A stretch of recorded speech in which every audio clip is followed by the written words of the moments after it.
Hi friends, ಹೇಗಿದ್ದೀರಾ? ಈ ದೇಶದಲ್ಲಿ ಜನಸಂಖ್ಯೆ ತುಂಬಾ ಕಡಿಮೆ ಇರುತ್ತೆ, ಆದ್ರೂ ಇಲ್ಲಿನ ಜನರು ಜಗತ್ತಿಗೆ ಹೇಗೆ ಬದುಕಬೇಕು ಅನ್ನೋದನ್ನ ತೋರಿಸ್ತಾರೆ. ಈ ದೇಶದಲ್ಲಿ ಬಹುತೇಕ ಎಲ್ಲಾ ಸೇವೆಗಳು ಉಚಿತವಾಗಿ ಸಿಗುತ್ತವೆ.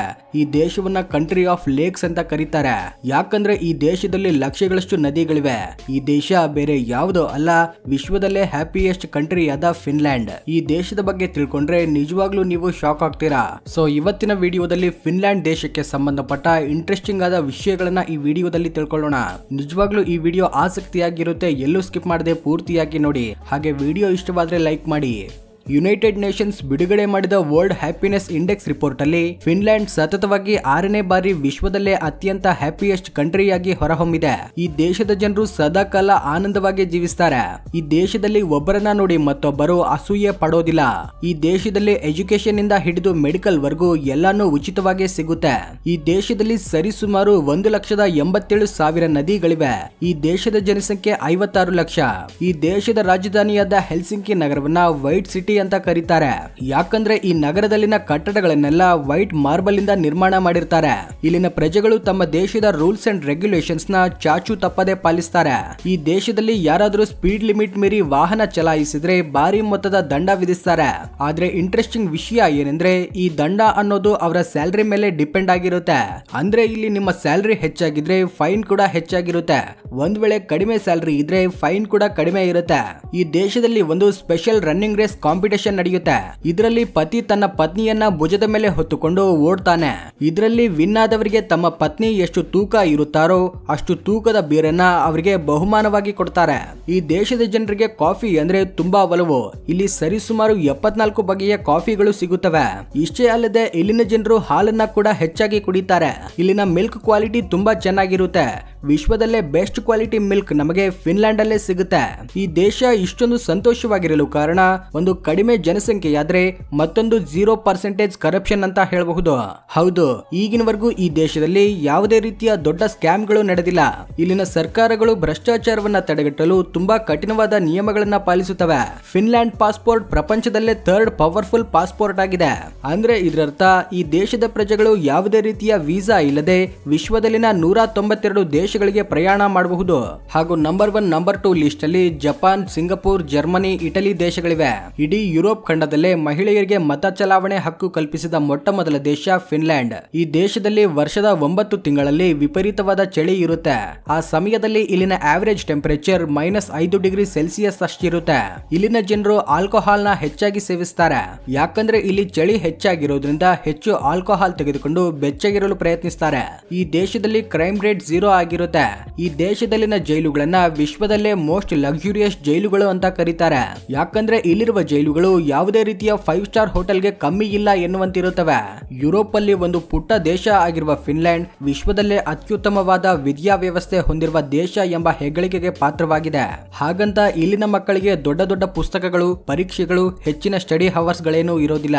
ಭಾರತದಲ್ಲಿ 3-4 ವರ್ಷ ವಯಸ್ಸಿಗೆನೆ ಮಕ್ಕಳನ್ನ ಶಾಲೆಗೆ ಕಳುಹಿಸ್ತಾರೆ.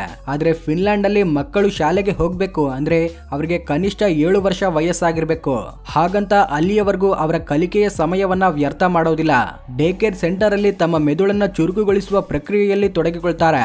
ಆ ಮಕ್ಕಳ ಮೊದಲ 6 ವರ್ಷ ವಯಸ್ಸಿಗೆ ಪಾಠಗಳ ಬದಲಾಗಿ ಮಕ್ಕಳಲ್ಲಿ ಕಲಿತುಕೊಳ್ಳುವ ಸಾಮರ್ಥ್ಯವನ್ನ ಹೆಚ್ಚಿಸಲು ಶಿಕ್ಷಕರು ಪ್ರಯತ್ನಿಸ್ತಾರೆ. ಎಲ್ಲರ ಸಂಗಡ ಆಟವಾಡೋದು, ಕ್ರಮಬದ್ಧವಾಗಿ ಆಹಾರ ಸೇವಿಸೋದು, ಮಲಗೋದು, ಒಬ್ಬರಿಗೊಬ್ಬರು ಸಹಾಯ ಮಾಡೋದು, ಸ್ವಚ್ಛತೆ, ಶುಭ್ರತೆ, ದಯೆ, ಕರುಣೆ, ತಾಳ್ಮೆಯಂತಹ ನೈಪುಣ್ಯತೆಗಳನ್ನ ಮಕ್ಕಳಿಗೆ ಕಲಿಸ್ತಾರೆ. ಫಿನ್ಲ್ಯಾಂಡ್ ಅಲ್ಲಿ ಯಾವ ವಿದ್ಯಾರ್ಥಿ ಕೂಡ ಶಾಲೆಯ ಫೀಸ್, ಪುಸ್ತಕ, ಊಟದ ಬಗ್ಗೆ ಯೋಚನೆ ಮಾಡುವ ಅವಶ್ಯಕತೆ ಇರೋದಿಲ್ಲ, ಯಾಕಂದ್ರೆ ಅಲ್ಲಿನ ಬಹುತೇಕ ಶಾಲೆಗಳು ಸರ್ಕಾರದ ಅಧೀನದಲ್ಲೇ ಇರ್ತವೆ. ಕೆಲವು ಶಾಲೆಗಳನ್ನ ಪ್ರೈವೇಟ್ ಸಂಸ್ಥೆಗಳು ನಡೆಸಿದ್ರು ಕೂಡ ಅವುಗಳಿಗೆ ಸರ್ಕಾರನೇ ಹಣ ಕೊಡುತ್ತೆ. ಡೇ ಕೇರ್ ಸೆಂಟರ್ ಇಂದ ಹಿಡಿದು ಯೂನಿವರ್ಸಿಟಿ ವರೆಗೂ ಸರ್ಕಾರವೇ ಉಚಿತ ವಿದ್ಯೆಯನ್ನ ಕೊಡುತ್ತೆ. ಚಿಕ್ಕ ಕಾರ್ಮಿಕನ ಮಕ್ಕಳಿಂದ ಹಿಡಿದು ದೇಶದ ಅಧ್ಯಕ್ಷರ ಮಕ್ಕಳವರೆಗೂ ಎಲ್ಲರೂ ಕೂಡ ಸರ್ಕಾರಿ ಶಾಲೆಯಲ್ಲೇ ಓದಿಕೊಳ್ತಾರೆ. ಮಕ್ಕಳಿಗೆ 16 ವರ್ಷ ವಯಸ್ಸು ಬರೋವರೆಗೂ ಯಾವುದೇ ಹೋಮ್ ವರ್ಕ್ ನ ಕೊಡೋದಿಲ್ಲ, ಪರೀಕ್ಷೆಗಳನ್ನ ಇಡೋದಿಲ್ಲ. ಮಕ್ಕಳ ನಿದ್ರೆಗೆ ಫಿನ್ಲ್ಯಾಂಡ್ ಸರ್ಕಾರ ಹೆಚ್ಚಿನ ಪ್ರಾಮುಖ್ಯತೆ ಕೊಡುತ್ತೆ. ಇದಕ್ಕಾಗಿ ಪಾಠಶಾಲೆಗಳು 9 ಗಂಟೆಗೆ ಪ್ರಾರಂಭವಾಗಿ ಮಧ್ಯಾಹ್ನ 2:30ಕ್ಕೆಲ್ಲ ಮುಗಿಯುತ್ತವೆ. ಇಲ್ಲಿ ದಿನಕ್ಕೆ ಕೇವಲ 4 ಪೀರಿಯಡ್ಗಳು ಮಾತ್ರ ನಡೆಯುತ್ತವೆ. ಉಳಿದ ಸಮಯವನ್ನ ಟೀಚರ್ಸ್ ತಮ್ಮ ಜ್ಞಾನವನ್ನ ಹೆಚ್ಚಿಸಿಕೊಳ್ಳಲು, ಹೊಸ ಅಂಶಗಳನ್ನ ಕಲಿತುಕೊಳ್ಳಲು ಮೀಸಲಿಡ್ತಾರೆ. ಇಲ್ಲಿನ ವಿದ್ಯಾರ್ಥಿಗಳಿಗೆ ಪರೀಕ್ಷೆಗಳನ್ನ ಇಡೋದಿಲ್ಲ. ಎಲ್ಲಾ ವಿದ್ಯಾರ್ಥಿಗಳು ಸಮಾನವಾಗಿ ಓದಿಕೊಳ್ಬೇಕು, ಎಲ್ಲರೂ ಟಾಪರ್ಸ್ ಆಗಿರ್ಬೇಕು ಎಂದು ಫಿನ್ಲ್ಯಾಂಡ್ ಭಾವಿಸುತ್ತೆ. ಇದಕ್ಕಾಗಿ ವಿದ್ಯಾರ್ಥಿಗಳ ವಿದ್ಯಾರ್ಥಿಗಳ ನಡುವೆ ಹೆಚ್ಚು ಕಡಿಮೆ ಎಂಬ ಭಾವನೆಯನ್ನ ಉಂಟು ಮಾಡುವ ಪರೀಕ್ಷೆಗಳನ್ನ ಅಂಕಗಳನ್ನ ಈ ದೇಶ ದೂರ ಇಟ್ಟಿದೆ. ವಿಧ ವಿಧವಾದ ಅಂಶಗಳಲ್ಲಿ ವಿಷಯಗಳಲ್ಲಿ ವಿದ್ಯಾರ್ಥಿಗಳು ತೋರಿಸುವ ಪ್ರತಿಭೆಯ ಆಧಾರದ ಮೇಲೆ ಅವರ ಸಾಮರ್ಥ್ಯವನ್ನ ಶಿಕ್ಷಕರು ಅಂದಾಜು ಹಾಕ್ತಾರೆ. ವರ್ಷದ ಕೊನೆಯಲ್ಲಿ ಮ್ಯಾಥ್ಸ್ ಅಂಡ್ ಸೈನ್ಸ್ ಸಬ್ಜೆಕ್ಟ್ ಅಲ್ಲಿ ಪರೀಕ್ಷೆಗಳನ್ನ ಇಟ್ಟರೂ ಕೂಡ ಅವುಗಳಲ್ಲಿ ವಿದ್ಯಾರ್ಥಿಗಳು ಗಳಿಸಿದ ಅಂಕಗಳನ್ನ ಬಹಿರಂಗ ಮಾಡೋದಿಲ್ಲ. ಅಂದ್ರೆ ಪರೀಕ್ಷೆಗಳನ್ನ ಬರೆಯೋದು ವಿದ್ಯಾರ್ಥಿಗಳೇ ಆದ್ರೂ ಕೂಡ ಅದರ ಮೂಲಕ ತಾವು ಹೇಳಿಕೊಡುವ ಪಾಠಗಳು ವಿದ್ಯಾರ್ಥಿಗಳಿಗೆ ಎಷ್ಟರ ಮಟ್ಟಿಗೆ ಅರ್ಥವಾಗುತ್ತಿವೆ ಅನ್ನೋದನ್ನ ಶಿಕ್ಷಕರು ಅಂದಾಜು ಹಾಕ್ತಾರೆ. ಮಕ್ಕಳ ರಿಸಲ್ಟ್ ನ ಆಧಾರದ ಮೇಲೆ ಮುಂದೆ ತಮ್ಮ ಟೀಚಿಂಗ್ ನಲ್ಲಿ ಬದಲಾವಣೆಗಳನ್ನ ಮಾಡಿಕೊಳ್ತಾರೆ. ಇನ್ನು ಫಿನ್ಲ್ಯಾಂಡ್ ಅಲ್ಲಿ ಟೀಚರ್ ವೃತ್ತಿಗೆ ಡಾಕ್ಟರ್ ನಂತರ ಹೆಚ್ಚು ಗೌರವ ಮಹತ್ವವನ್ನ ಕೊಡ್ತಾರೆ. ಹಾಗೆ ಅವರಿಗೆ ಸ್ಯಾಲರಿ ಕೂಡ ತುಂಬಾ ಹೆಚ್ಚಾಗಿರುತ್ತೆ. ಆದ್ರೆ ಇಲ್ಲಿ ಟೀಚರ್ ಉದ್ಯೋಗ ಸಿಗೋದು ಅಷ್ಟು ಸುಲಭವಲ್ಲ. ಅವರು ಎಷ್ಟೋ ಕಠಿಣವಾದ ಪರೀಕ್ಷೆಗಳಲ್ಲಿ ಪಾಸ್ ಆದಾಗ ಮಾತ್ರ ಟೀಚರ್ ಉದ್ಯೋಗ ಲಭಿಸುತ್ತೆ. 100ರಲ್ಲಿ ಕೇವಲ 10% ನಷ್ಟು ಜನರು ಮಾತ್ರ ಟೀಚರ್ ವೃತ್ತಿಗೆ ಆಯ್ಕೆಯಾಗ್ತಾರೆ.